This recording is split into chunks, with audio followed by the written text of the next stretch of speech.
Inside the Birds is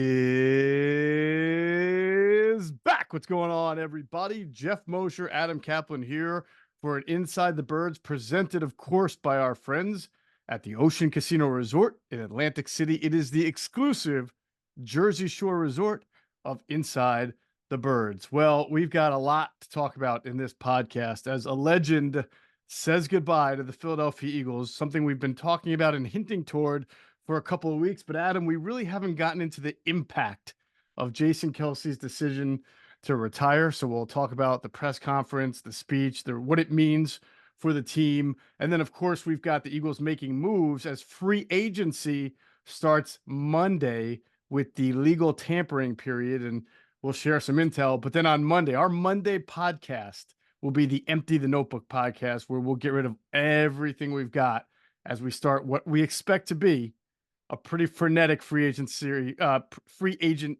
sequence for the Eagles. Yeah, and we on Wednesday night in our Discord chat, we dropped some information there. So if you're a Patreon member, you'll certainly want to see the transcript there. We get you ready for that. Certainly a couple things that could go down. It's kind of funny how players sometimes put some stuff out on their own on the social media sphere, and we sort of sorted through that and other things in our chat. It was a good chat. These guys are smart. I enjoy the back and forth.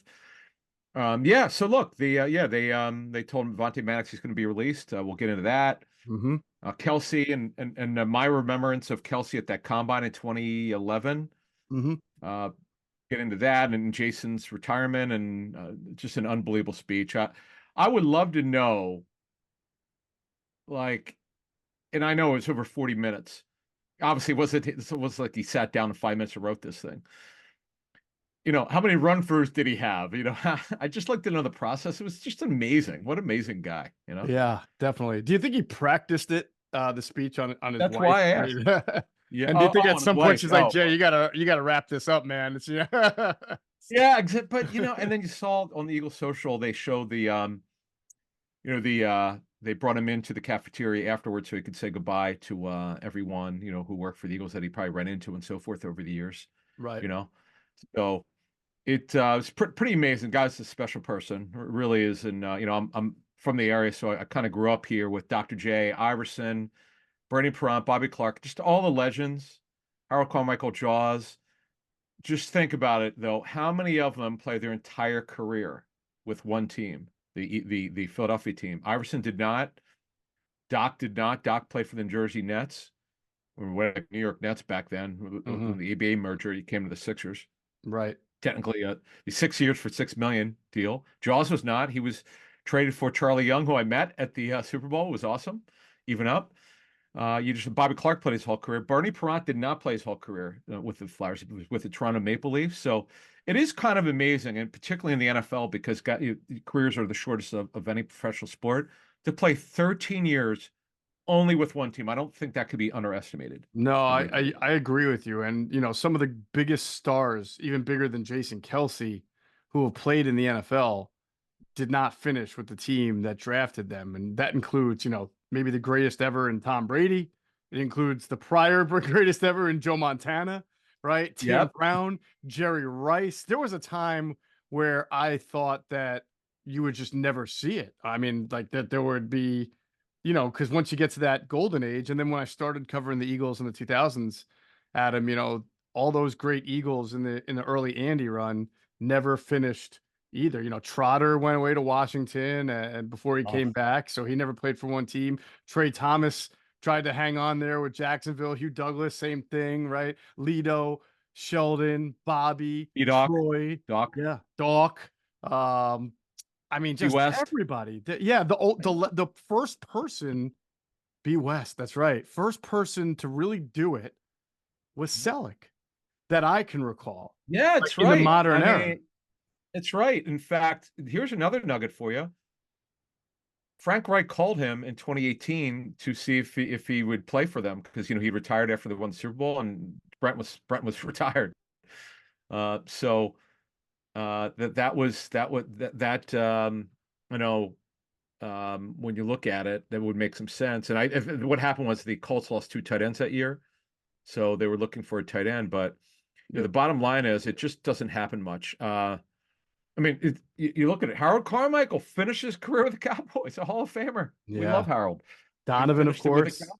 Yeah, Donovan plays Yep, for two different yep. teams. Oh, I honestly don't never forget thought it that. would happen.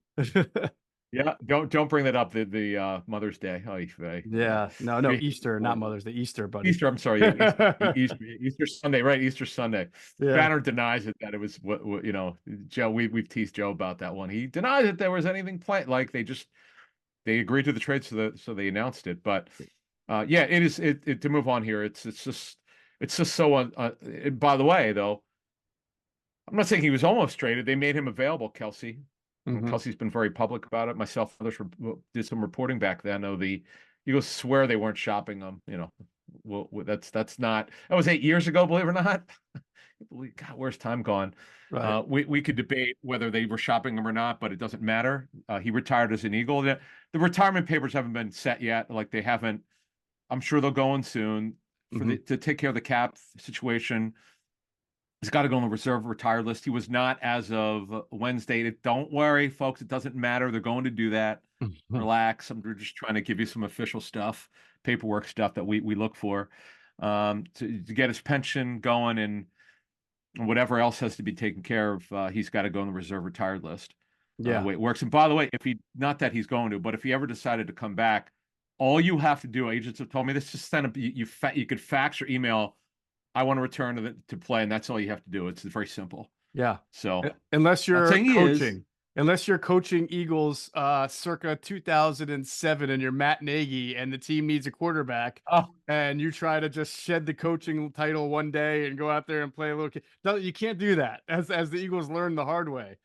You remember when were you there when you tried the he yeah, yeah. yeah.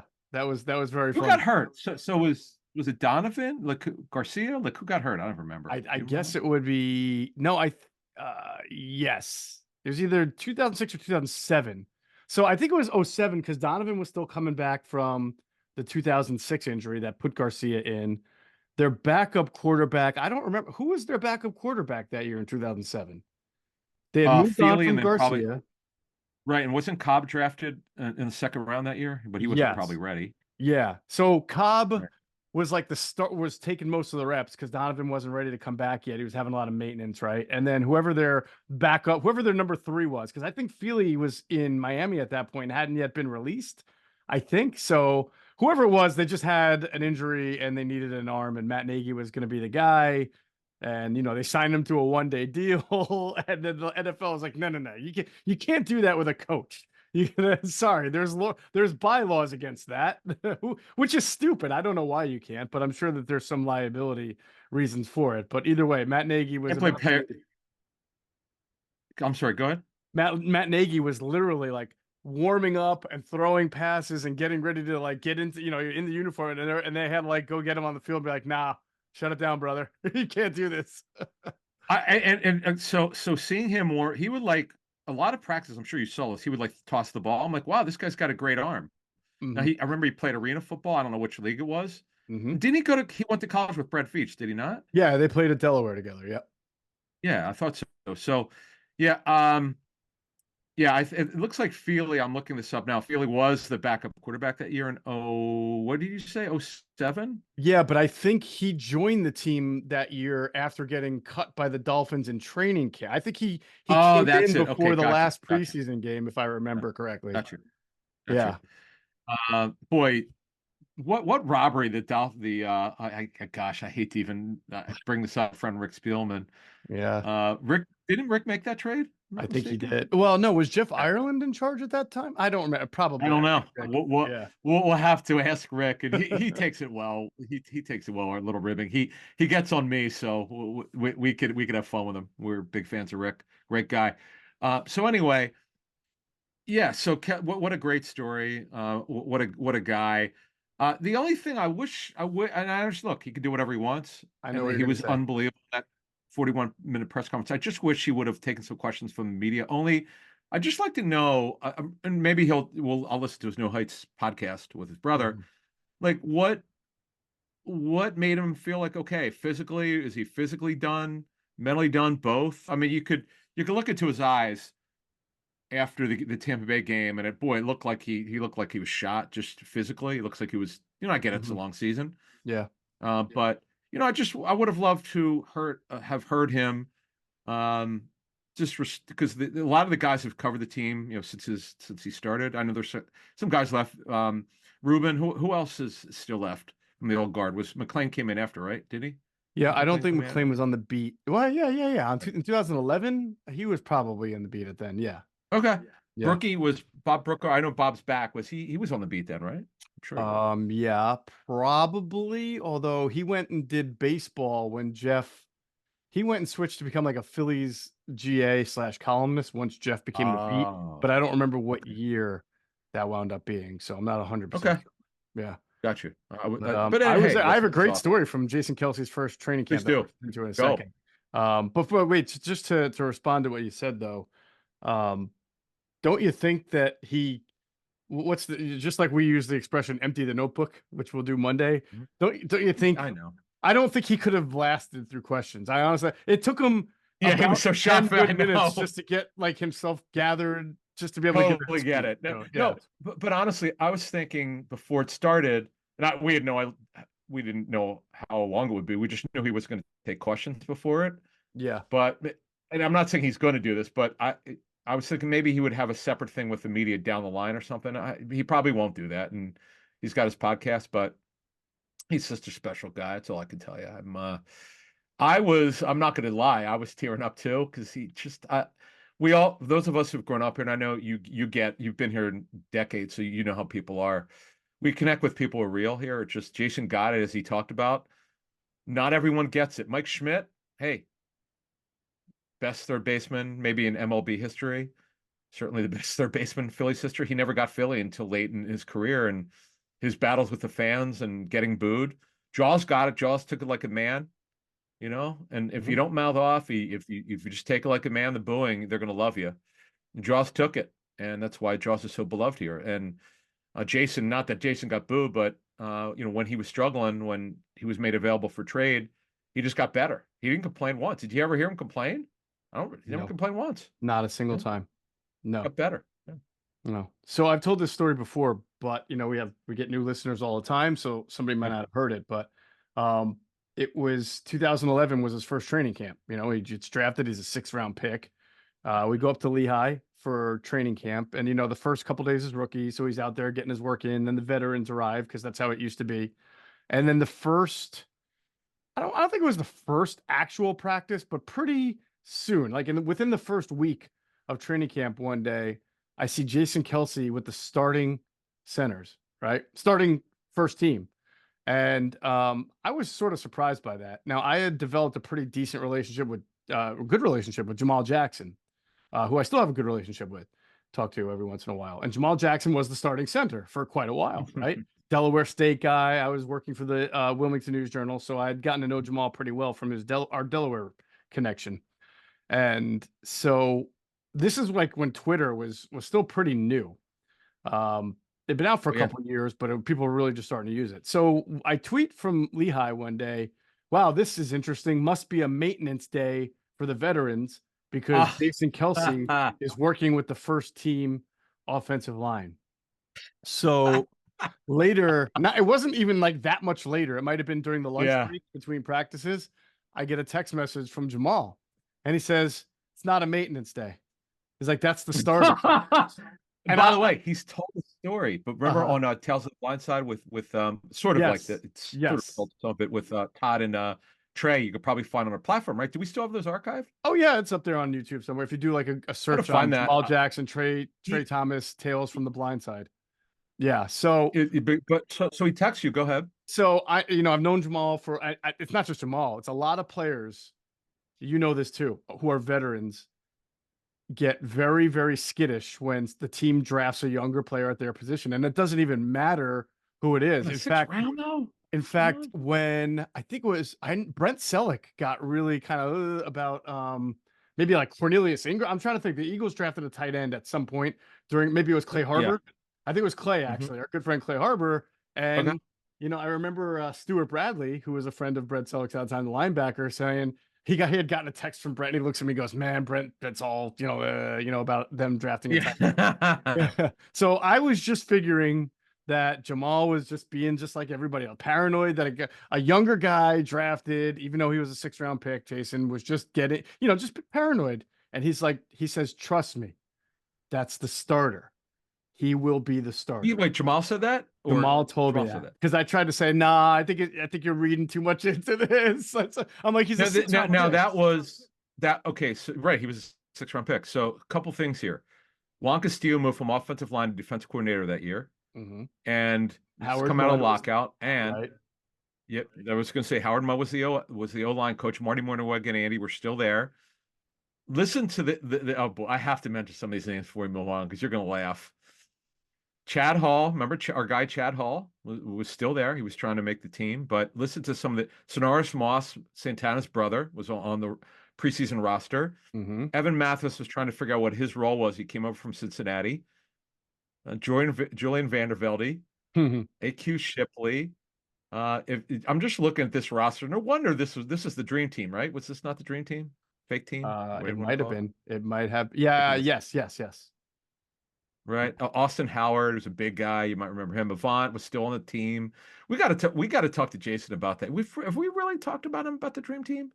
How bad they were and why they were so Yeah. good? Nah. No, we really haven't gone into that year. Yeah. We should sometime. Yep. Little And summer one of your memory lane favorite. podcast.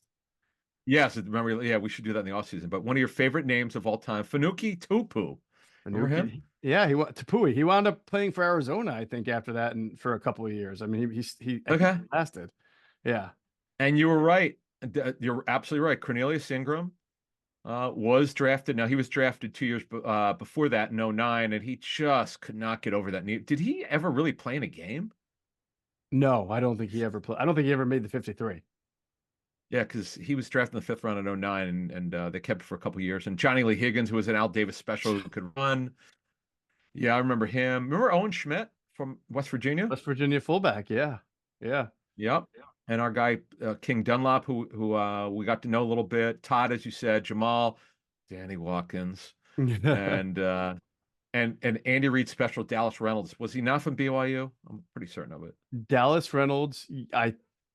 Was he at BYU? Yeah, I think he was. And I think that was the time where whenever they would use a late round pick on a guy from BYU, we would call it the best available Mormon or a Yeah, or a yeah, priority free agent yeah. signing. And as we finish this off though on offense, Deion Lewis, who just never became a player until he left. Particularly Cleveland, he started coming on, then really with New England. You mentioned this guy in the past many years ago, Eldra Buckley. Yes. You- Yes. yeah, and then now here's this is going to finish it out here. Pretty interesting. Vince Young was the backup, but Mike Kafka is now the OC, right? For No, he was the never the Eagles Giants. OC. No, Giants. I'm saying OC of the Giants now, No. right? Yes, yes. Now the OC of the Giants. Yes, he was on the team. And a guy who interviewed with the Eagles to be their OC, Gerard Johnson, was on their Yep. off-season roster. He How was about on that. that? Yeah. How about that? Wow. That's crazy. Two future offensive coordinators, at least one and one passing game coordinator or quarterbacks coach. I mean, There you yeah. go. Yeah. Yeah. So yeah, so Jamal set me straight.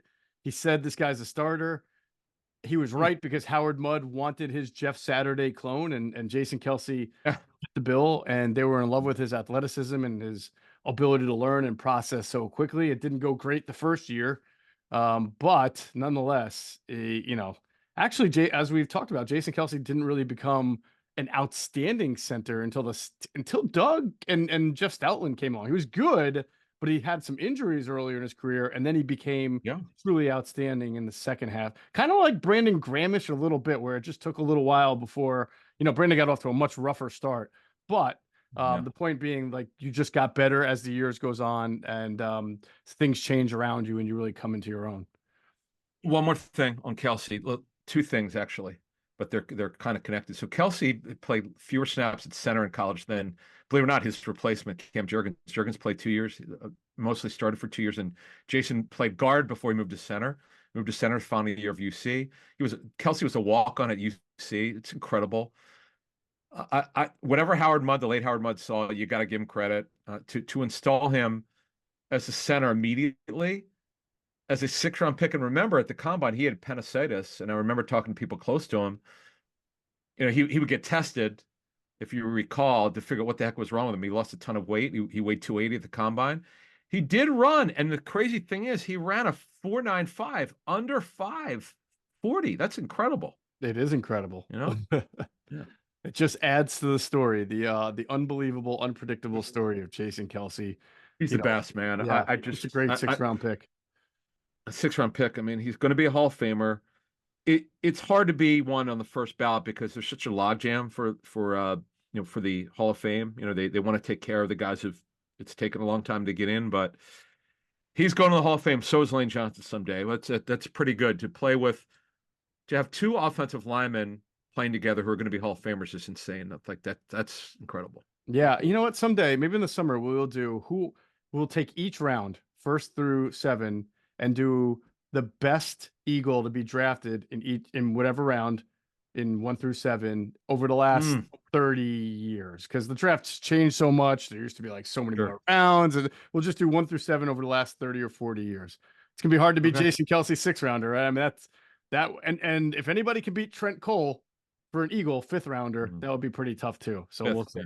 Yeah, we'll talk about that. Nice. All right. Or undrafted, Scott. Undrafted too. I want to do undrafted. We'll stick. Ooh, that would be an excellent one as well. Yeah, we can do that as well.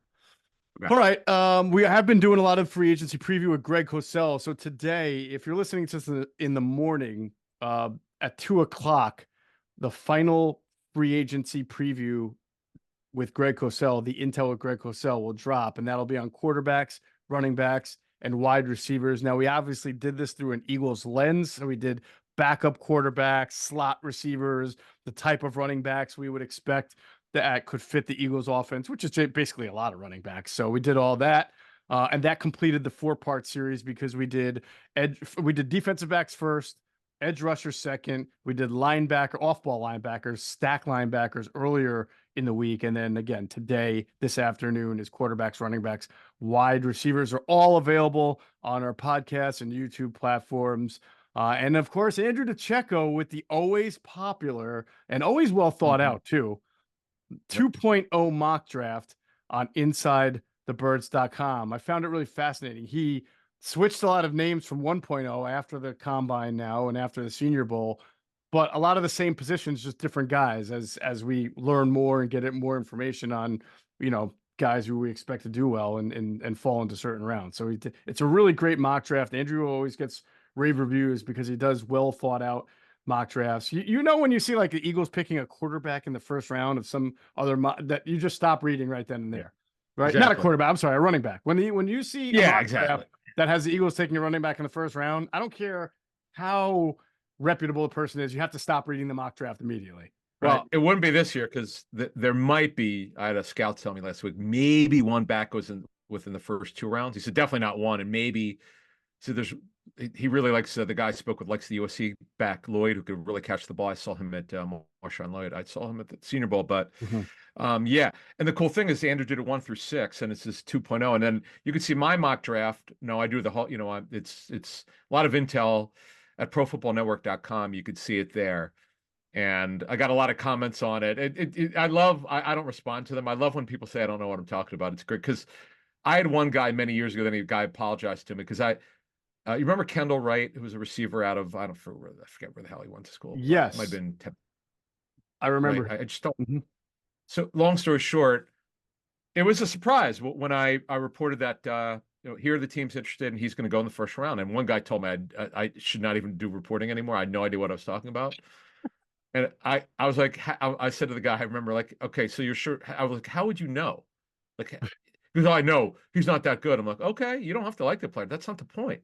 I'm telling you, the guy's going in the 1st round. He went in the 20s, I think. Maybe Tennessee. But yeah. It just, I don't respond to anything anymore on Twitter. I just, I put my information out and that's that. But look, the Eagles were going to draft McCaffrey. You know that. I told you that when we were doing the draft show for the Fanatic in 17. Asked me who they're going to draft, and I told you, I said, this is what I'm hearing, and I sheepishly said McCaffrey. And then, others would report it later. So I'm pretty certain that would have happened had he gotten there. Of course, he didn't get anywhere close to them. But what I say is with drafts, no matter what you think, you can, particularly with this team. Now, we know The sharp money would be on an offensive lineman at 22. But again, now if they keep the pick, who the hell knows? They don't always Yeah. keep the pick. Yep. But you cannot discount a corner. Obviously, I know they haven't done it in a long time in the first round since what, Lido? And whenever that was, early Yeah. 2000s. 2002. Right, right. But again, it's the best player available for a position of need for the future. It's not about this year, folks. It's about the future. Free agency, rarely do you get a guy who becomes available that's going to be on your team for 6, 7, 8 years. That you could trade for a guy like AJ Brown, but signing a guy who is going to be with your team for many, many years, it's not impossible, but it's really hard to find those guys because you're going to ask yourself, why is this guy available? What's the issue? Because these guys typically don't become available. 100%. All right. Want to thank Tyler and Rich, our newcomers to our Patreon platform. They were able to hopefully participate in the Discord chat. And then we've got another Chalk Talk bonus podcast that'll come later this month. We're doing our best to get a new type of guest, a former NFL contract negotiator. I got it. All right. I can't say the guy's name. Okay. He said he's going to do it. He's taking some vacation time. Nice. And because I sought this guy out because I'm like, dude, I need your help. Because the Eagles with these option bonuses, and I can't say the team that when we do this for Patreon, he'll explain his thought process. This guy does a lot more roster bonuses and why he doesn't do option bonuses, proration, all the tricks. This guy's going to explain it, and I'll give you another hint. This guy actually played college football, which is very rare. That is rare. I just gave you a nice hint. If you really you wouldn't know this if you would really have to follow. And there's a little connection. I think I told you who this guy played with in college, but I'm not gonna. I'll tell you off the air. I've told you this before, probably only once. I didn't know it until the guy told me. I was like, "Whoa, okay." He played. I can't believe it. You got Jimmy Sexton. Okay. That's incredible, Adam. No. Jimmy didn't play though. He went to college with Reggie White, but no, he was the trainer or something. He definitely did not play football there. Oh, Jimmy Sexton at Tennessee. Maybe I'm thinking of a different. I'll give you one hint. Really, this guy played with a. What's that? I think there is isn't there someone in that like in CAA that also played college football and is a contract negotiator? Oh, I'm sure there is. But this guy I'm thinking of played with a college football with a former Eagles assistant coach. Oh, I would never be able to get that. Yeah, former Eagles assistant coach. Yes, over the last 20 years. That's all I'm going to tell you. All right. Well, then I'm just going to have to rack my brain on that one some other time. You'll never get it because of course, it's one of these small facts. When the guy told me, like, okay, and I was like, okay, now it makes sense. You guys crossed over. They only played together 1 year, but all right, there you go. All right. So again, if you want to get involved, that would be patreon.com/InsideTheBirds. Woo, we have some really good content coming up on that. So I'm really excited about the growth in the future of our Patreon channel as well. And let's pause for a second to hear a word from our friends at Ocean Casino Resort in Atlantic City. Go to get your game on. Go for the beers. Go for the cheers. Go for the hit and the hits. Go for the stakes and the stakes. Go to get your parlay on. Go to get your party on. Go for the scene. Go for the screens. Go for the gallery. Go for the win. Go to Ocean. Visit theoceanac.com to plan your visit.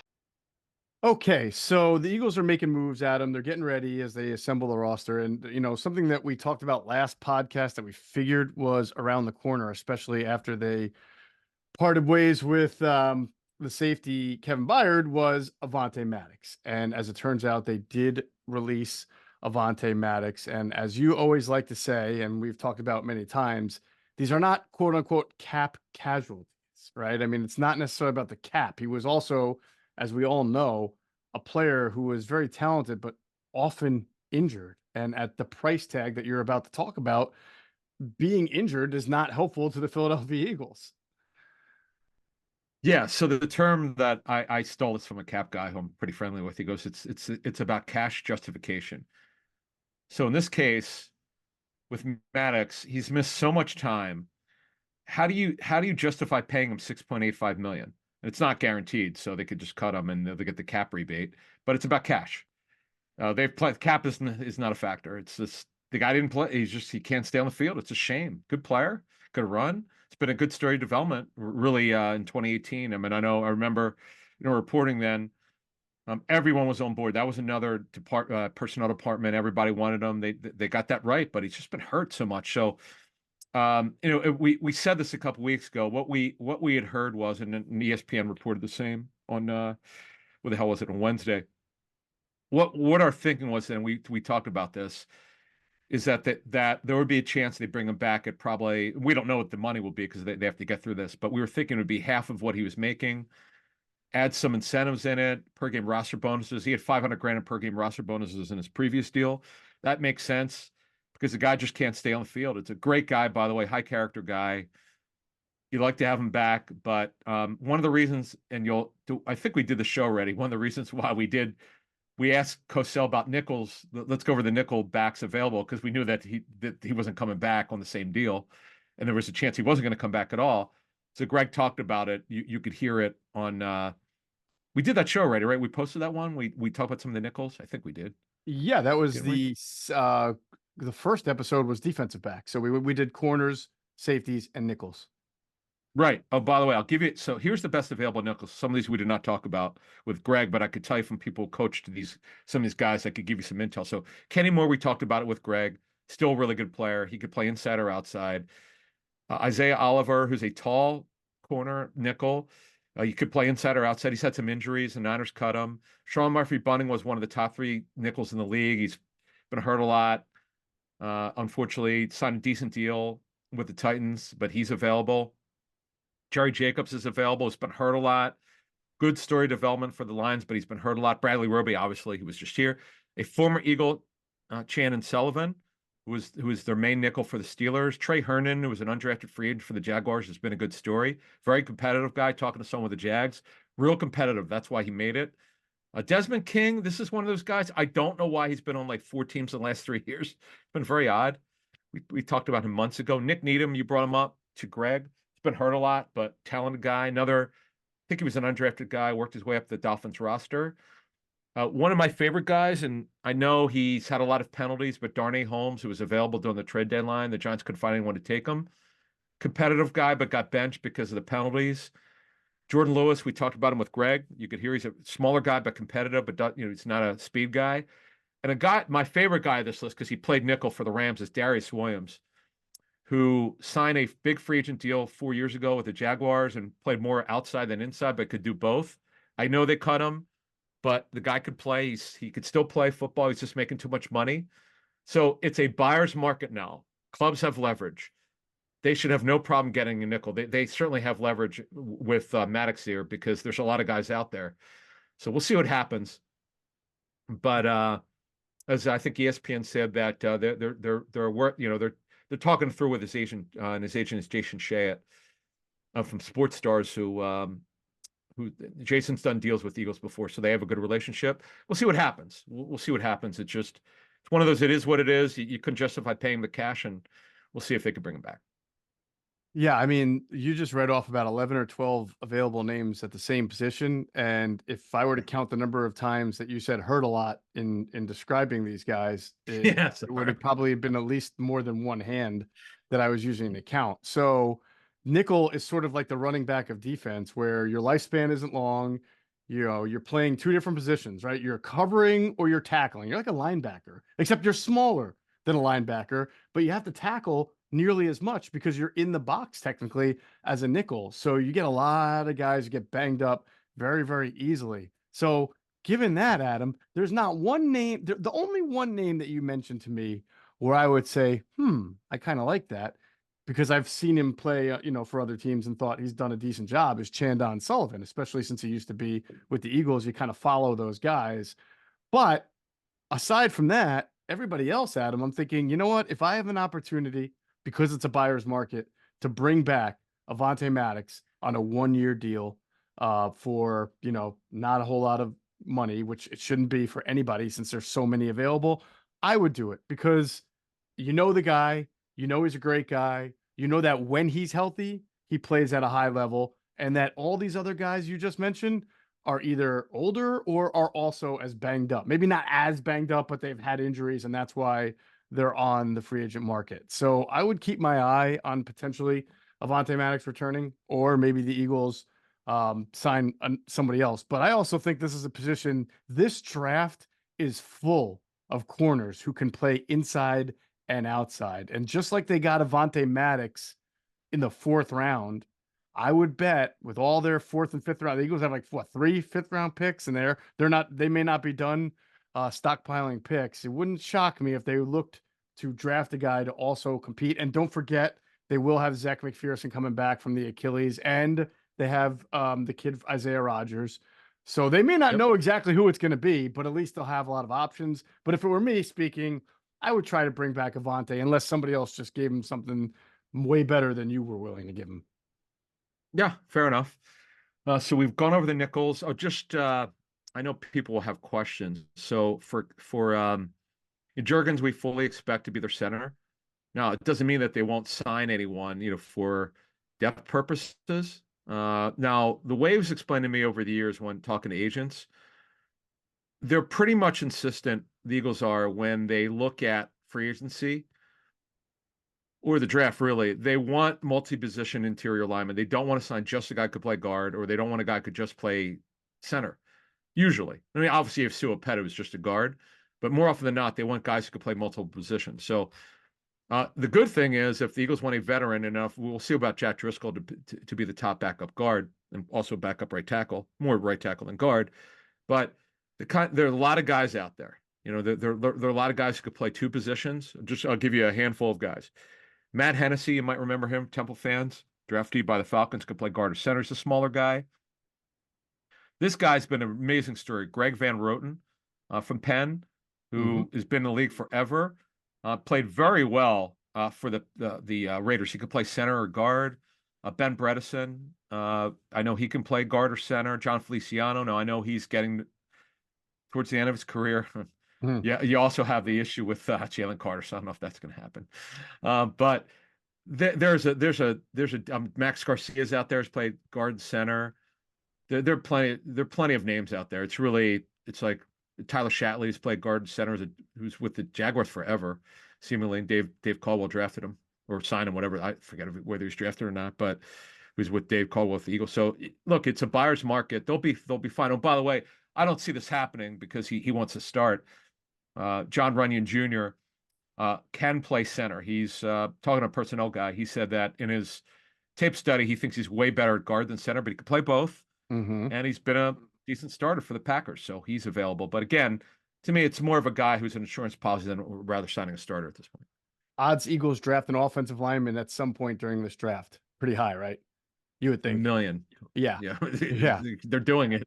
I can't tell you what round. I have no idea. Agreed. So they've got their starting 5. We don't exactly know right guard. I assume Tyler Steen is the leader in the clubhouse. They could draft. That's true. I mean, like if they had to play today, Tyler Steen would be the leader in the clubhouse. They just don't have anyone else under contract with Jack Driscoll up. Right. But my point is, we know he's on the team. He's on the team. I'm just going through numbers. Yeah. Sure. Right. So 5 there with Tyler Steen, 6 if you count Fred Johnson. You and I think that they're going to draft an offensive lineman, so that's probably going to make the team. That's 7.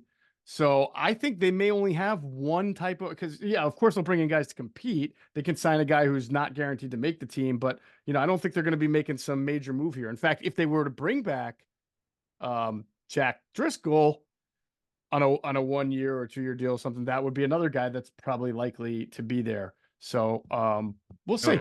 We'll see. We came back. We heard some people who spoke with the Eagles at the combine and said that they felt that the Eagles would be more likely to draft more guys at that position and have them compete than signing somebody. Now, of course, they meant signing like a name free agent. I always agree that you got to look out for depth free agent. Yeah. Yes, that's all. That's the depth, as you just said, the latter. Yeah, definitely just a guy to add insurance. Yeah, I don't see a frontline player. No, they want Steen will compete for it. But the thing is, because Jurgens' injury history, which we've outlined, he's had not only has he gotten hurt here, he got hurt at Nebraska. They have to have an insurance policy if he gets hurt, and they don't have any experience. Steen was not ready. He was not ready for the technique as we outlined before training camp started. We said Juergens was way ahead of Steen. Mm-hmm. In fact, Steen never wound up really competing for it. They handed Juergens the job, and he did a good job. But he's supposed to move to center, barring anything unforeseen. Steen's got to prove himself. Your guy, Darian Kennard, you had some great information, folks. I'd suggest if you're new to our platform, listen to our show like, what, 2 or 3 shows ago? 2 or 3 weeks ago? Yeah, about Something that. like He was with the Chiefs last year on their practice squad. They drafted him in the 5th round as a tackle. Last year, they practiced him at guard. They felt he was better there. So that's another guy who's, I didn't mention, who, again, could count toward that 8 or 9 or 10 that they keep, because they would, as you mentioned, they gave him a pretty decent amount of guaranteed money. So they must like the potential to stay. And he's back for his 50th time. Brett Toth. Brett Toth, yes. He won't go away. Where's so Matt Leo when you need him? No, Matt Leo's in the front office now, right? Coaching, isn't he? Coaching? Yeah, yeah, or something like that. Coaching staff, right. Yeah. So go ahead. No, I was going to say that's it. That's all I got for that one. Yeah, it's a good transition. Talking about Juergens now at center, he did a good job last year, but he did get hurt, and it's a really important conversation now, Adam. This Eagles offensive line, because for the longest time we did not have to spend a whole lot of time analyzing the Eagles offensive line. I would say from 2016 to last year, that's about 6 or 7 year run where the Eagles were among the leaders in having the offensive line, if not the best offensive line. And that's mainly because not only did they have Jason Kelce, Jason Kelce at center, but you had Lane Johnson. At times you had Jason Peters in that stretch, right? They've done a nice job with Jordan Mailata, but you look at the interior, Adam, and it's always been Kelce in the middle with either Brandon Brooks on his right and Seumalo on his left, or then Seumalo on his right and Dickerson lately on his left. It's always been a very solid interior anchored by Kelce and then high-level players on his right and left. Well, they're going to go into next year with Cam Juergens at center, and no matter how good Cam Juergens is, he's not going to be Kelce. And now you've got a question mark. You're either starting Steen or maybe a kid that you draft at right guard. Okay. And that's going to be a question until you actually see the guy play. And then left guard, they're good with Dickerson. But my point is 40% of this offensive line next year is going to be radically different than Kelce and Brooks or Kelce and Seumalo or even Kelce right guard or even Kelce and Cam Juergens. Right. And remember, the offensive line did take a little bit of a step back last year. It did not play as, I don't think they were the number 1 offensive line in the league last year. They're still good, very good, but there were times where we're like, wow, they're kind of getting pushed back or dominated. That Jets game stood out, the Patriots game in the season opener, some games later on in the season. So what we used to just passively talk about, oh yeah, Eagles offensive line. I remember we would preview a game, Adam, and we'd say, oh, the Eagles are the better team in the trenches. They're going to win because usually they're the better team. Well, I don't know how often we're definitely going to be able to say in a finger snap, the Eagles are the best team in the trenches. And, let's hope that Lane and Cam Juergens stay healthy, because that's really big on them. And depth, again, will be really crucial. So the Eagles are about to enter new terrain for their offensive line, and Jeff Stoutland's coaching will never be more important than it is going forward from here. All right, couple things here. So just to give perspective for the future, here's your future offensive line for through this season and next season. Absolutely is the case. Mailata is your left tackle. Dickerson's your left guard, who could get a contract extension. Juergens, barring something unforeseen, is their center. Lane Johnson will be here this year and almost certain to be next year. Then after that, I don't know about that. Certainly through 25. So they're pretty set there. But as you said, center's changing from Kelce to Juergens. We're gonna give you a nugget there, which you talked about before. We'll give it a little better context. And right guard's totally up in the air. So you're right. It's very fair to say that. Now, with Juergens, as an offensive player told us over the last year or two that, this is not a criticism of Hurts, it's for any young quarterback. Kelce got them out of so many plays of a bad look or something that didn't look right with changing things up, calling it out. And Cam has just not played enough football on the offensive line. Remember, he was a tight end earlier at Nebraska. You don't figure this out at all, like immediately. I know he's smart. He's super athletic. He put a lot of mass on. You saw the last season, Jeff, but There's growing pains here, folks. You just can't snap your fingers. And again, we're not comparing him to Kelce. I'm just saying that thinking he's going to be great year one and they're not going to take a step back. That's hard to imagine that there won't be a drop off here. Yeah. Overall. Now, Jason Kelce, I'm going to two things on what you said. One, 100%. I was going to bring this up. His ability to basically call out the checks, get them out of bad plays was unparalleled. I mean, he was so helpful to any quarterback, not just Jalen Hurts, but Carson Wentz too. Whoever was before Carson. I mean, he was, Vic, whatever it was, he was excellent at that. Sam Bradford. Okay. So now you've got somebody in Cam Jurgens who just hasn't seen it all. You can prepare him all you want, but Jason Kelce, a lot of that was gut. Oh, I've seen this, I've seen that. So that puts a lot of pressure on Jalen Hurts, who will have to assume a lot of those responsibilities while also learning a new offense himself. So that's something that we're going to have to keep an eye on. And number two, Jason Kelce's first 5 or 6 years, as we mentioned, he was not an all-pro those years. He struggled in particular against the 330 plus pound nose tackle. Those guys would drive Kelce back. They would twist him up. He would get, until he really learned how to use leverage, right? Jeff Stelton was huge on this for him, but technique for being a smaller guy, that's when he stopped struggling. Cam Jurgens has almost the same kind of body, undersized, very fast, very quick, but he's going to have to now match up against the Dexter Lawrences for the Giants and, Mazi Smith or whoever for the Cowboys. The big guys, when they play the Fangio fronts are more prominent now than ever. So there's a lot of those 320, 330, 340 pound guys. Now it'll be good. He'll practice against Jordan Davis, so he'll get a little bit of a taste of that. But that's something that you're going to have to look for is, can Cam Jurgens just step right in and have learned under Kelce and play at a good enough level? It's hard. Yeah, again, just you have to have realistic expectations. There are going to be severe growing pains. What did Jim Schwartz, what's that term? He used to say startup costs. Yes, startup costs. Love that one. Yeah, love that one. But bottom line is, it's going to look different. No, you nailed it, and we'll see. And I really look forward to when you go to training camp or 101s, and then also here's another one. We'll I'm sure they'll do it. They'll have one or two of them. Those joint practices. Man, that's really when you learn. In fact, what I know the Browns. I know talking to them, they definitely. I'd have to look at my notes, but I remember they purposely did some. They wanted some of their tackles to get work on some of the Eagles' offensive linemen, so they purposely stunted or stuff they normally wouldn't do in a joint practice, which it's perfectly legal. There's nothing wrong with it, but they did some extra stuff to get some matchups to see if they could work. It might have been on Jurgens, I don't remember, but those are very valuable. Those joint practices. So we'll see what happens. Yeah, definitely. All right, let's talk a little bit as we move on from that. Oh, by the way, I mean, the Eagles absolutely, without a doubt, unequivocally have to have a backup center this year. Last year, they sort of skated by, because they had Kelce, but they also had Jurgens who could have moved over. They need a backup center. It can't just be like a Julian Good-Jones. Oh, that's a nice little prospect. He looks good. It's got to be someone who's like snapped the ball in an NFL game before, or else that's what I mean. Trouble. Yeah.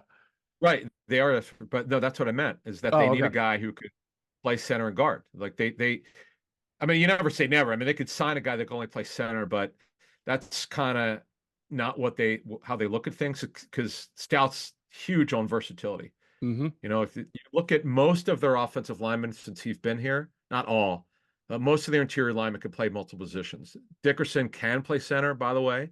He did in college. Obviously, Jurgens was cross-trained to do it, and he's now the center, barring something highly unforeseen. Driscoll has played multiple positions. We know he can play center if absolutely needed. He could play left tackle. We know that.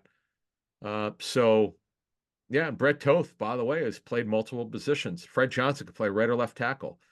LaRaven Clark got cross-trained over the years. As tall as he is, he's back, by the way. They gave him some guaranteed money. He can play guard if you need to.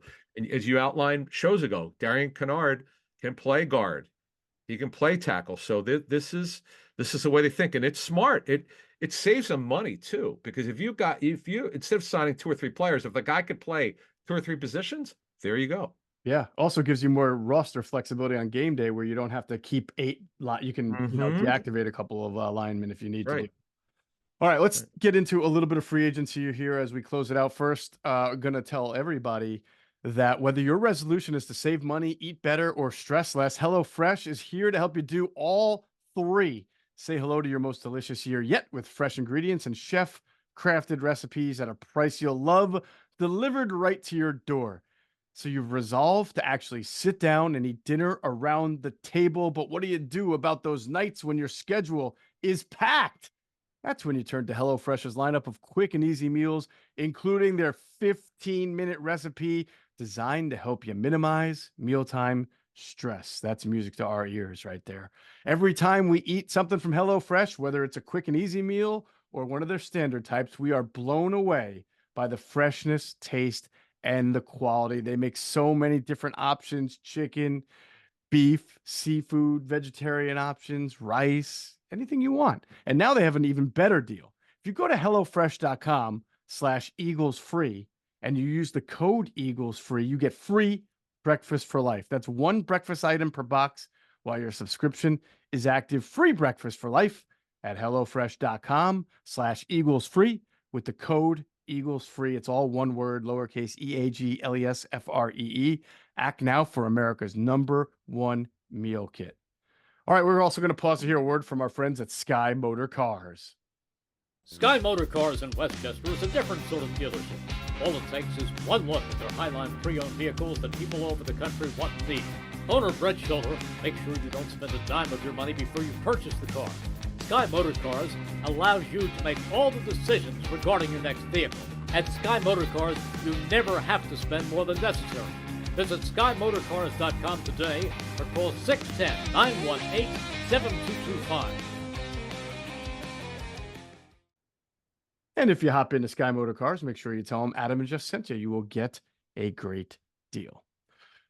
All right, we're going to say this again because we've said it before, but it's true. We expect the Eagles to be aggressive in free agency. They have to be aggressive in free agency. They have too many holes, Adam, if you think about it. They can't just go out and repeat the mistakes of last year, and it sounds like they're aware of that.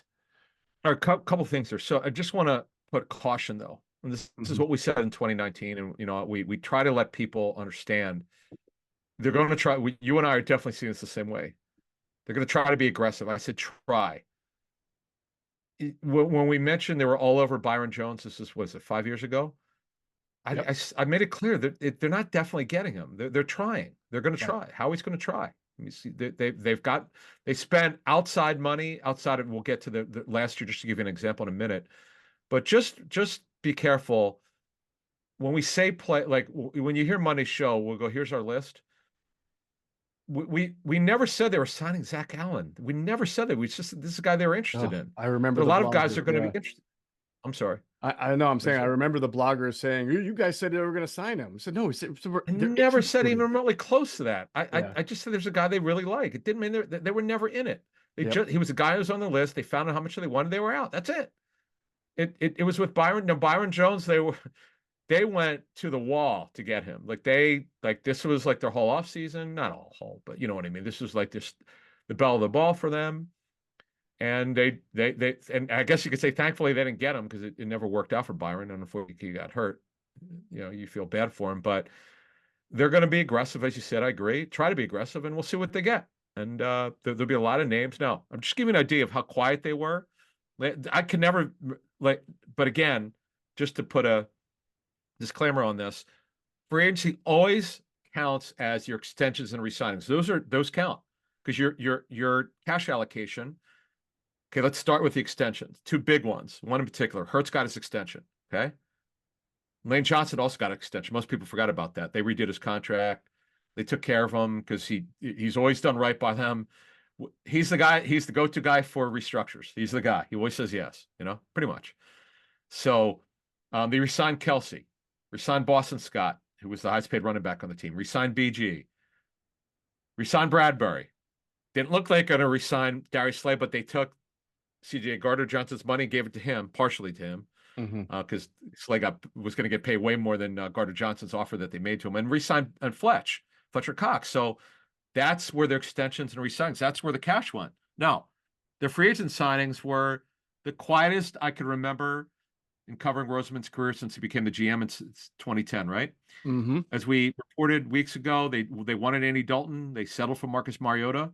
similar money from what you understand. It was 1 million, 1 year, 5 fully guaranteed at signing. They're lucky that Hurts didn't get hurt because Mariota did not look good in training camp. It is what it is. Rashad Penny didn't work at all. Oof, I was hopeful. Oops. Zacchaeus, he looked fine. They just didn't get him the ball. That's on Sirianni. Julio Jones looked like he's very close to the end. Dan Arnold never made it. Albert O trade did not work out well. Well, he didn't get much of a chance because they made the trade right at the start of the season. Dennis Kelly didn't make it. Fred Johnson, hey, he made it, and he's their top backup tackle. That was a good evaluation. Josh Andrews was back after 8 years or something. What was that? Yeah, a long time. They cut him. Contavious Street, they traded at the trade deadline or right before it. Nick Morrow had mild success. We don't see him back. Zach Cunningham had some success, was hurt. Miles Jack quit, went on the reserve retired list. He wanted back, so he went to Steelers. That didn't work out. Greedy Williams didn't work out at all. No, he never surfaced with anyone. Isaiah Rodgers, as you mentioned earlier, he's still not been reinstated, by the way. Should make that point. People keep saying he is. It's not true. We'll see if he is. Bradley Roby got hurt, unfortunately. They got some results from him. Justin Evans didn't work. Terrell Edmonds didn't work. They traded him. I'd have to say this. Tell me if you agree or not. Was Braden Mann their best signing, the punter? You know what? Yeah. Well, yeah. If you count the trade, this wasn't a signing for DeAndre Swift. That was probably the best. But yeah, signings. Great trade. Yeah. Great yeah. Trade. Yeah. I mean, so many misses here. And when I say misses, like when you sign a guy to a 1-year deal, we already know that it's not like you're expecting him to be a Pro Bowler. But what you're hoping is somebody's going to be able to contribute. And when you look at the defensive backfield, Greedy Williams, Justin Evans, Terrell Edmonds, I still want to know who told Howie or what made Howie Roseman think Terrell Edmonds was going to be a good replacement. Nothing against Terrell Edmonds. He played well, decently enough in a certain style of defense, but obviously he was a first-round pick. The Steelers got as much as they could out of him and then didn't want him back. And then the Eagles signed him for a 1-year deal, which showed you that the rest of the league was not very interested in Terrell Edmonds. But after you just got great play and went to the Super Bowl because of Marcus Epps, who was playing at a high level, and because of CJ Gardner-Johnson and his ability to flip the field with all the interceptions he gave you, you came back with Terrell Edmonds, who has never been a good coverage safety, and Justin Evans, who missed 3 straight years with an injury. And you thought that was going to be, I mean, I know they drafted Sidney Brown, but a 3rd round, as we always say, you can't rely on rookies to come in and be your hero in the 3rd round, especially. For the life of me, Adam, I just don't understand how he thought that Nick Morrow, Greedy Williams, Justin Evans, and Terrell Edmonds was going to fill out that back 7 the way they had gotten play out of the back 7 2 years before. It's like mind-boggling to me because for the most part, I think you and I would agree that the team's free agent signings ever since like 2016 have been far better than worse. I mean, they've found gold in 1-year guys like Chris Long and Patrick Robinson, right? And nobody thought Brandon Brooks was going to be a Pro Bowler, and he does. And Malcolm Jenkins and Rodney McLeod. And like, it's not just that year. Like, they had good signings year after year. I don't know what happened last year, man. It's like they just thought that their culture was so great they could put anybody in there and be great. It's not about culture, though. But it had nothing to do with culture. It's a miss on evaluation of the talent. I mean, look. Penny was washed. Do you really think that they felt that Justin Evans and Terrell Edmonds were going to play at a really high level? No, but again, I'm not talking about. I'm talking. No. But you and I are seeing it the same way as you just said. I'm not talking about culture. Well, maybe I meant like coaching, or just they were going to come in here and play well enough. I mean, I don't see. Think about this, okay? Justin Evans, he was with teams over those 3 years, but he didn't play a snap. Okay, right. They played snap of football for 3 years. Yeah. Okay, Terrell Edmonds, we got yelled at on Twitter about this. I don't respond, but I laughed. I'm like, we'll see. We wish him well. He didn't play very well for the Eagles. People thought we were out of our minds when we said, here's what we were told about Terrell Edmonds at the trade. I mean, when they signed him, we gave you it was pretty critical. I mean, he was a great guy. Remember his dad, Terrell Edmonds, but bottom line is he was a below average safety, and that turned out to be true. They traded him. Yeah. Justin Evans, you outlined it. Bradley Roby, gave him mixed results. Kentavious Street, they traded. Josh Andrews thought he was retiring. They signed him. Dennis Kelly hadn't played good football in years. Right. Dan Arnold got cut. Penny, I'll admit, I thought Penny was a good signing. Excuse my language, but I like this signing. It just didn't work out. And it's nothing with the money. The only guy they didn't really overpay for a backup quarterback for $5 million. It's not overpaying, but for this guy, it was. Mariota didn't have it. Yeah. So you're right. How he missed. Let's call it like it is. Our job is to call it down the middle, right? Yep. Howie's one of the best GMs in free agency. This was not a good year for him. This past year, I wanted to go over these signings because you just outlined it. It didn't work. You nailed it. It set the team back. It's got to be better. And you and I are seeing this. He's going to try to be aggressive, and he's very good at understanding system fits and so forth. But this one, I know their cash budget wasn't high last year. It was very clear it wasn't. But man, wow, I can't see anything here that really worked other than the punter, who again was a street free agent. The Steelers cut him. I'm just talking about signings. The Swift trade was really good, but man, the signings, this didn't happen, man. So they got a lot of work to do, but they're going to do it. They've got plenty of cash and cap. They're good to go. I'm expecting this to be interesting. Now, I asked you this several weeks ago. I know we're not going to know this until we see what they actually do, but let's leave you with this question. Is this team still in transition, or is he going to go for it here to try to get them back to Super Bowl? How do you feel about that? Or can they do it in one period? I mean, what did we just tell the people? They're going to be aggressive. I mean, again, I don't know if it's going to work out. It just does. It seems when Howie goes for the bigger fishes, he does fairly well. When he has to bring in the 1 year guy, well, no, he has done well on that. I did say it before, but I just think about 2 years ago when he brought in, who were the misses? Well, there was the linebacker who retired from the Chargers. There was Eric, there was the safety who had the 6 interceptions 1 year. Anthony Harris. There was Eric Wilson, the linebacker. You know, they had Corey Nelson. Things went so much right in 2022. But 2021 was not good, and last year clearly was not very good. So, yeah. So Howie's got a lot of atoning to do, and I have a feeling that he's about to do it. Yeah, look, it's you don't get them right every year, but I'm so interested to see. We have a general idea what areas they're going to go at and some of the player list, but you can't get everything. You can't get everybody. So they have to have a deep list. I'm sure he does. I'm sure his personal people do, and we'll see what they do. We'll empty our notebook on Monday morning at 6 a.m. Eastern. As Geoff said, listen today for the Cosell show. I'm looking forward to but Greg's comments are interesting on some of these players that are available for free agency. Greg just calls it like he sees it. People love him. That's why he's with us. There you go. All right. We will talk to everybody on Monday, and then the madness will begin. That's going to do it for this edition of Inside the Birds, the leading podcast in the Eagles Intel. And as always, we thank you for flying with us inside the birds. Be sure to check out our friends at PHLSportsNation.com. They're enhancing the fans' experience with their coverage of all Philadelphia sports teams. For the fan, by the fan is their motto. So make sure you check them out at PHLSportsNation.com and on Twitter at PHLSportsNation.